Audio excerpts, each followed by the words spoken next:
Hello, welcome to Walk in the Park. My name is Tony Ingram, and this week, episode 99, Walk in the Park on Pegasus TV, Ithaca, New York, March 5th, 2015. This is recorded and also will be showing first on this date. If you want to see all of my shows, and there's almost 100, as you can see, you can go to my vid blog, walkinpark.com. Okay. So this week we are going to take a look at one of our most amazing parks around Ithaca, the Robert H. Treman State Park. And let's take a look at where that is.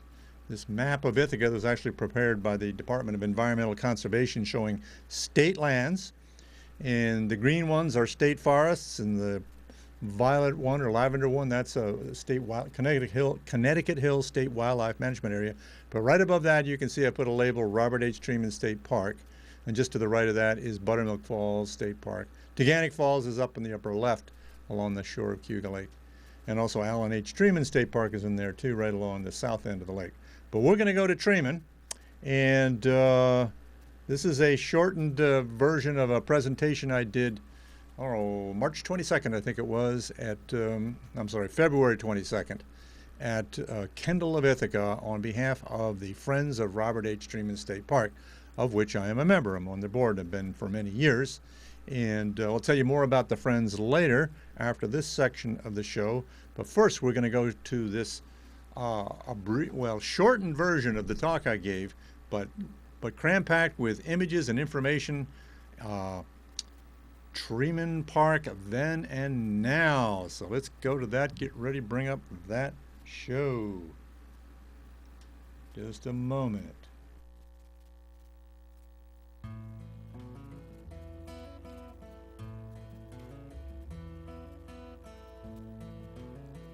Robert Treman State Park encompasses Enfield Glen on the west side of the Cayuga Inlet Valley, just south of Ithaca, New York.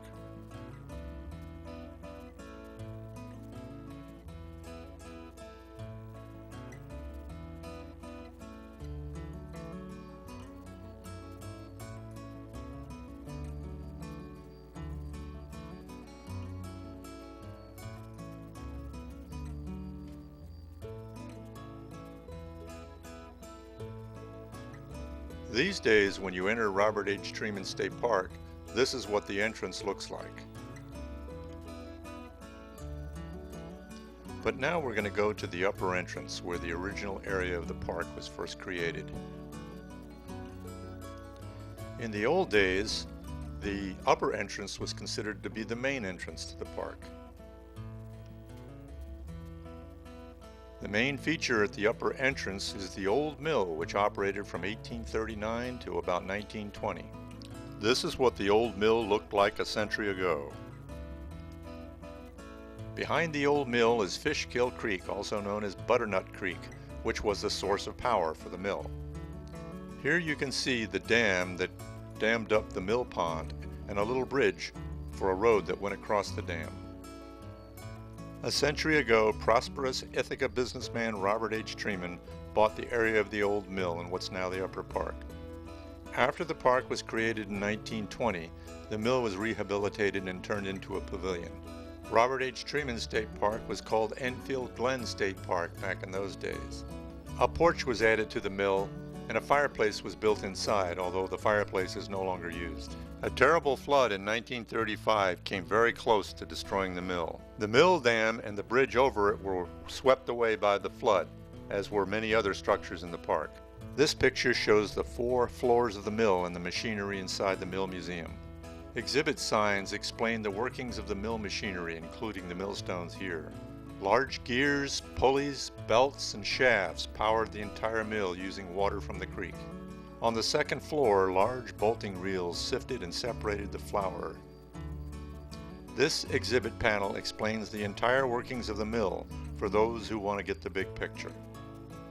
The Friends of Robert H. Treman State Park created the Treman Show, which you can watch in the mill. The mill was the largest building among other shops and mills and houses in the 19th century hamlet of Enfield Falls. The miller's house, shown here before the creation of the park, is the only other remaining building in the hamlet. It's one stop along an archaeological and historical walking tour, the brochure for which you can find in the mill. This scale model exhibit inside the mill shows the location of all the original buildings in the hamlet.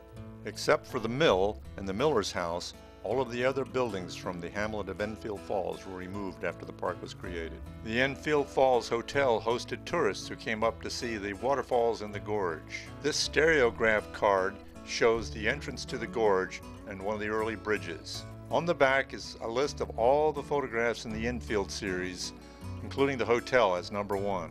But neither that or any other photograph of the hotel has ever been found. Most of the remaining buildings in the hamlet were removed after the park was created. Since 1998, Cornell archaeology classes have been excavating the sites of the old hamlet's buildings. Here, members of the Friends of Robert H. Treman State Park look at some of the artifacts unearthed. At some point, a small room was added to the right-hand side of the mill. Let's see what's inside now. The room is a small exhibit hall about the Civilian Conservation Corps camp that was in the park during the Great Depression. An exhibit case displays artifacts found in the CCC camp and from the excavations in the hamlet. In the highlighted area to the right of the mill, you can see there is a trail. It was built by staff from the park, volunteers from the Cayuga Trails Club, and the Friends of Robert H. Treman State Park. It passes through the site of the old CCC camp and connects with the Finger Lakes Trail, which goes across the state. This commemorative plaque is all there is in the woods to tell you that there was once a bustling CCC camp there. Here's what the camp looked like shortly after it opened in 1934. The camp employed some 200 young men between the ages of 18 and 25. Formal barracks were soon erected. This model of the camp was built by Cornell archaeology students. Here, young men line up for a meal. One of the main goals of the CCC was to improve their nutrition. The CCC men worked on a variety of projects in the park, including trails. They built cabins and pavilions and bridges and dams and other structures. Here they do the rugged labor of building trail structures in the gorge. Volunteers continue their tradition of helping the park on I Love My Park Day in 2014.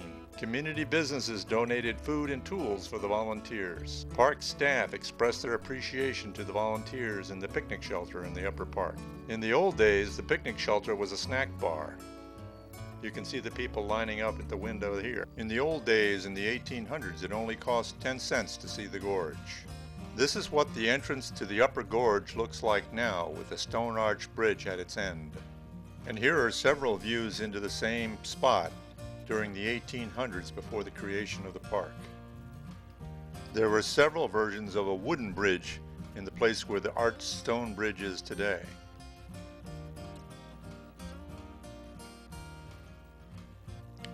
This photograph called it the Gateway of Rocks, entrance to Enfield Ravine.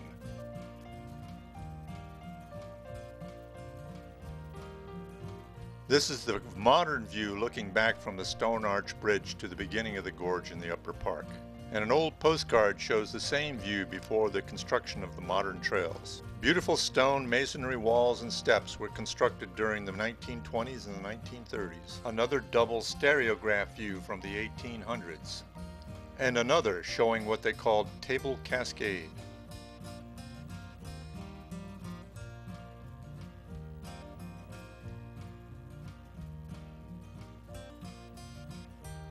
Compared to a modern view of Table Cascade. And another old postcard from the early days of the state park before the construction of the stone masonry.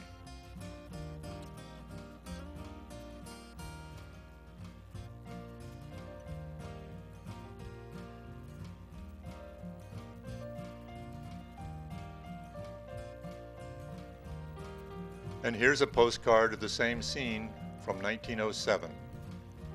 Here's some people frolic in the entrance gorge before the construction of today's trail. Here, an actress from the Wharton Motion Picture Studios a century ago in a scene in a movie filmed in the upper gorge. And another modern view back up the entrance gorge from the stone arched bridge. This view of the stone arched bridge is one of the most popular in the Ithaca area. Another earlier pre-park version of the footbridge.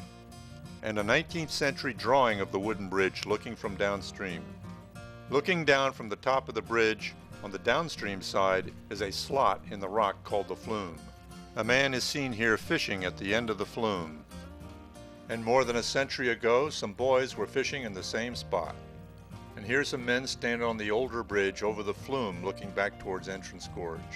A Cornell summer geology class is gathered at the same location in 1907.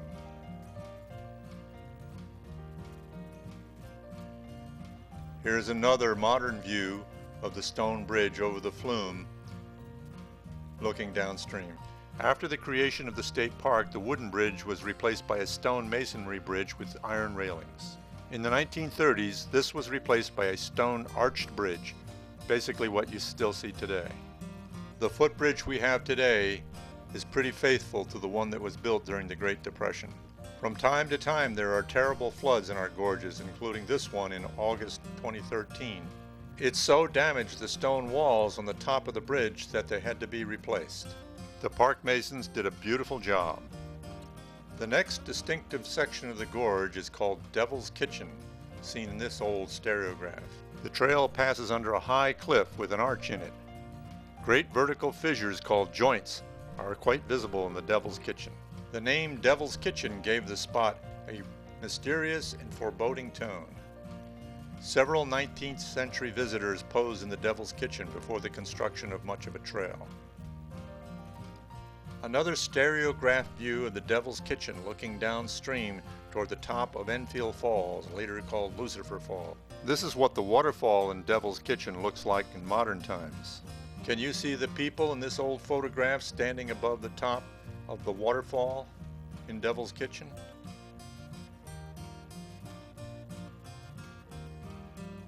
Another old view back towards that waterfall. And yet another view. Can you see the people in this picture at the top of the waterfall?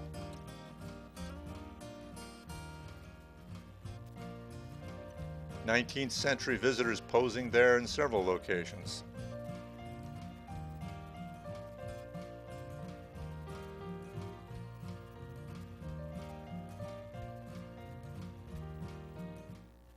And now we come to the main attraction, Lucifer Falls or Enfield Falls itself. Today you can see Lucifer Falls from several locations, including this view from the overlook on the rim trail. And you can even view it during the winter, though the gorge trail itself is closed. The gorge trail affords a view of the falls from the side. A beautiful stone wall stands between you and the cliff.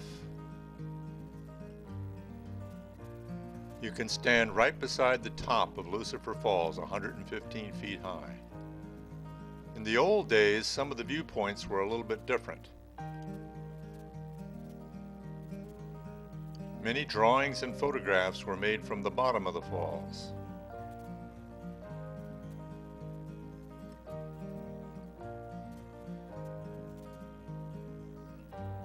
Can you see the man at the bottom of this picture? Access to the base of the waterfall is no longer permitted.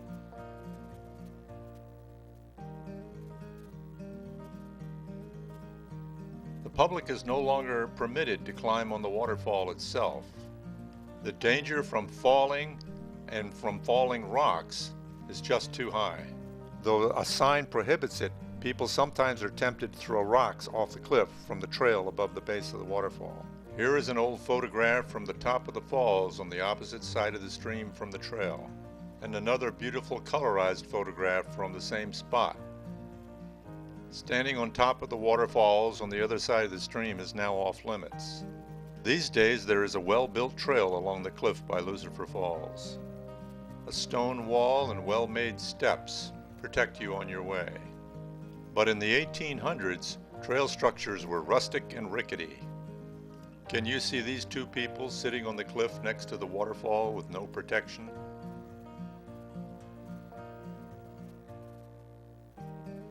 This view of the waterfall may have been had from a location that is no longer accessible.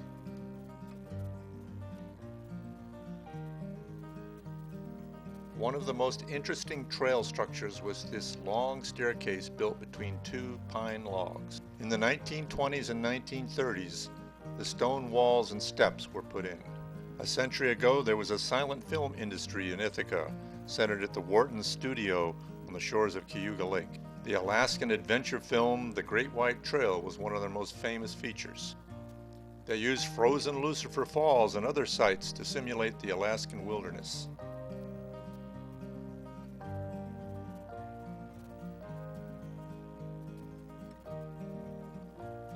Here they appear to be marching in Devil's Kitchen above Lucifer Falls.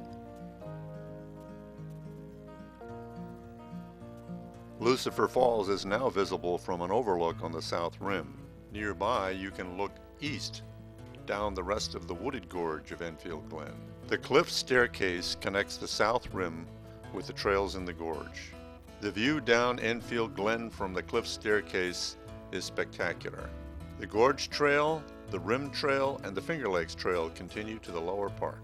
In the 1920s, a swimming area was constructed around the lower falls in the lower park. And in the 1930s, Civilian Conservation Corps workers in the park improved the swimming area. They constructed the diving platform next to the falls. This is an old colorized postcard of the swimming area in the lower park. A bathhouse was constructed in those days. The bathhouse was severely damaged in the Great Flood of 1935. Subsequently, a beautiful high stone wall was built to separate the creek from the bathhouse. The changes in human structures at the park are quite noticeable over time, but not necessarily those of nature. The tenacious hold of this eastern hemlock tree on a ledge near Lucifer Falls along the Gorge Trail was notable for decades, until it finally broke off a few years ago. Along the cliff staircase, there is a short path to this alcove. Years ago, friends of Robert and Laura Treman installed this plaque in the alcove. It honors the Tremans for their creation, development, and preservation of this beautiful state park. Mr. Treman was the first chairman of the Finger Lakes State Parks Commission and guided development of parks all over the region. After Robert Treman's death in 1937, the park was renamed in his honor. Please consider joining the Friends of Robert H. Treman State Park to help us care for this public natural treasure. Okay, so that was a lot of information, wasn't it? Crammed into a short period. But give you a little appreciation of how things have changed over time at this state park, and the other state parks have similar stories. Of course, the Friends of Treman are a group, like I said, I've been involved in it. If you're interested in getting involved with them, you can go to their website at TremanParkFriends.org and find out more. It's only like $10 a year or something, but they do a lot of good things. And one of the things that they do is organize volunteer days, and we'll have up on the website very soon a brochure all about that. This past May 3rd, actually, we had something called I Love My Park Day, and all kinds of volunteers, about 50 some volunteers came on that day and did work on a lot of park projects that were coordinated by park staff and the Friends of Treman. So if you want to get involved in that, again, go to our website, go to their website, Treman Park Friends, and soon we'll be putting up information about becoming a volunteer with I Love My Park Day this year on Saturday, May 2nd. So coming up just in a couple of months here. So I'm going to show you a little video that I made last year of I Love My Park Day at Treman. So we'll just cue that right up right here.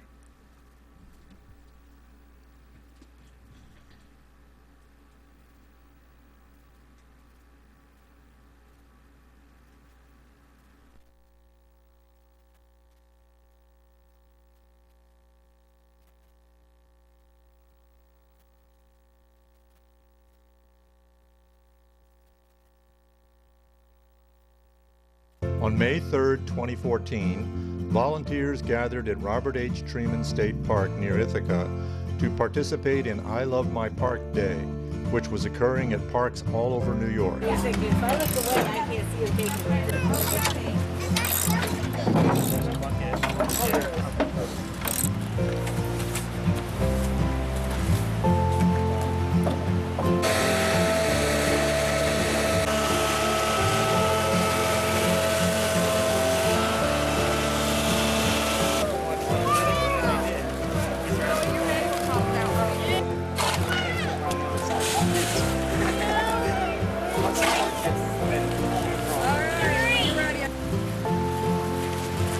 Sean McGee.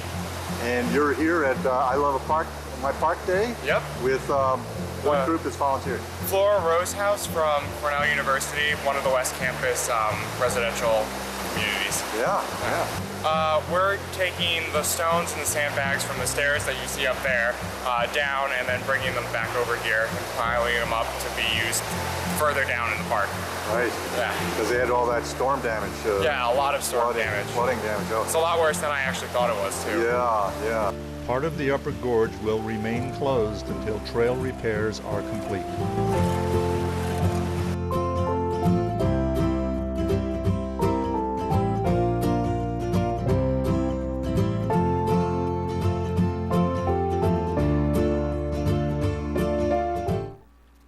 Okay. Yeah, so the trails were reopened in the spring. I'm sorry, in the fall, in September, early September. The trail was reopened after all that work. I want to give some credit, going back to our show before, for some of the photographs that we had for the Treman Park then and now.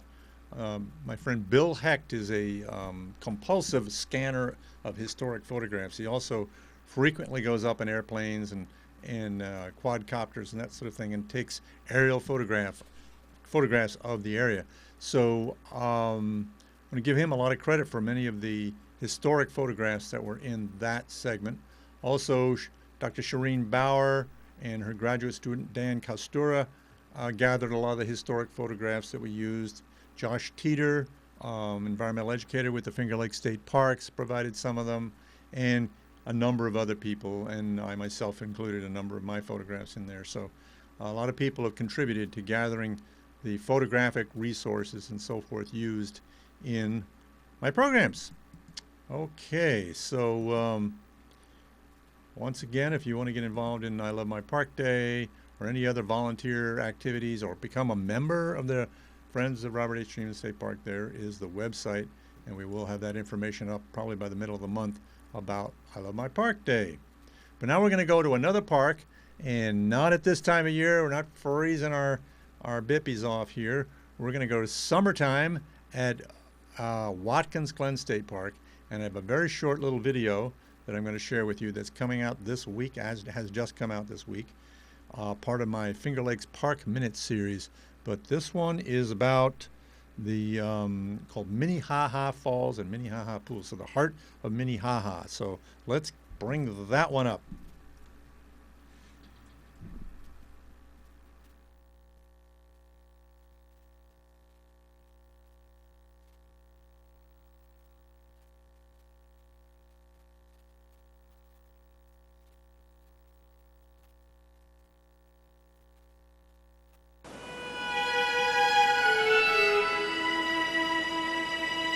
Looking upstream in the middle distance, there is a waterfall that plunges into a two-part pool.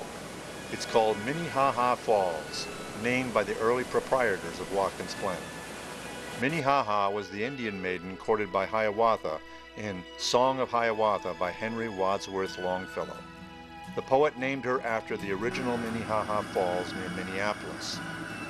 On the stone stairs that climb beside Minnehaha Falls, you can see that Minnehaha Pool is heart-shaped. Years ago, an Indian legend was invented and ascribed to this unique formation. It was claimed that Minnehaha was a local Indian maiden who died, perhaps by jumping off the cliff here following the murder of her lover, her broken heart becoming this pool. But the rocks and water suggest another explanation. As you can imagine, the base of a waterfall is a place of high energy. The falling water pounds and tumbles rocks below it. During high water, rocks are washed down the gorge and become trapped in the pools below waterfalls. The energy of the water rolls stones, gravel, and sand around, and they gradually drill a pothole into the shale and siltstone of the stream bed. Over time, potholes can become quite deep. Watkins Glen is known for its dozens of potholes. The shape of Minnehaha's pothole, however, is unique in the glen. Most potholes are more or less round. Perhaps the ledge at the top of the waterfall directed flow over to the right-hand side of the pool long ago, where the falls drilled out the right-hand lobe of the heart. Over time, the ledge eroded away somewhat, and the waterfall shifted to the left, drilling the left-hand lobe to create a double pothole in the shape of a heart.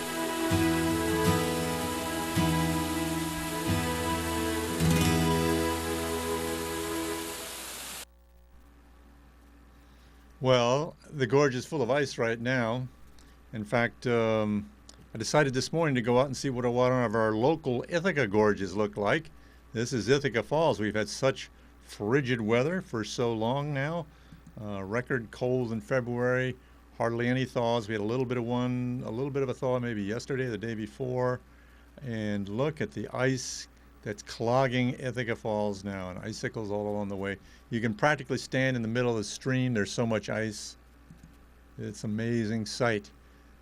Only takes a minute to get up there, and that's about as long as you want to spend in that spot. There's a little place where you can see the water flowing underneath the ice here. It comes to the surface a little bit there.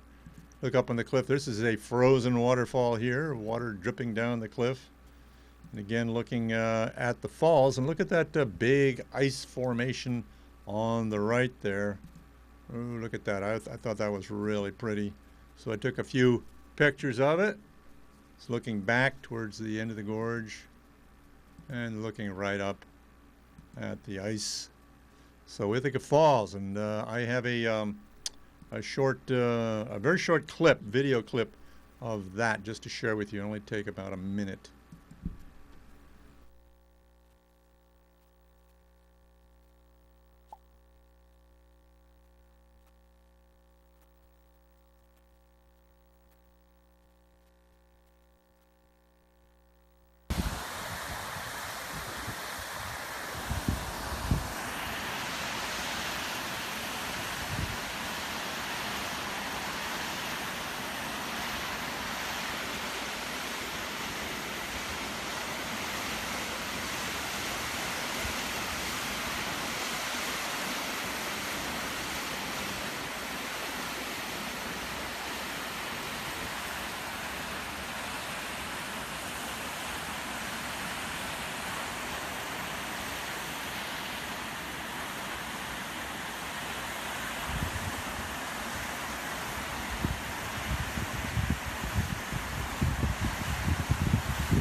Oh, burr. So I hope to go out and look at Taganic soon. Well, we're run out of time here now.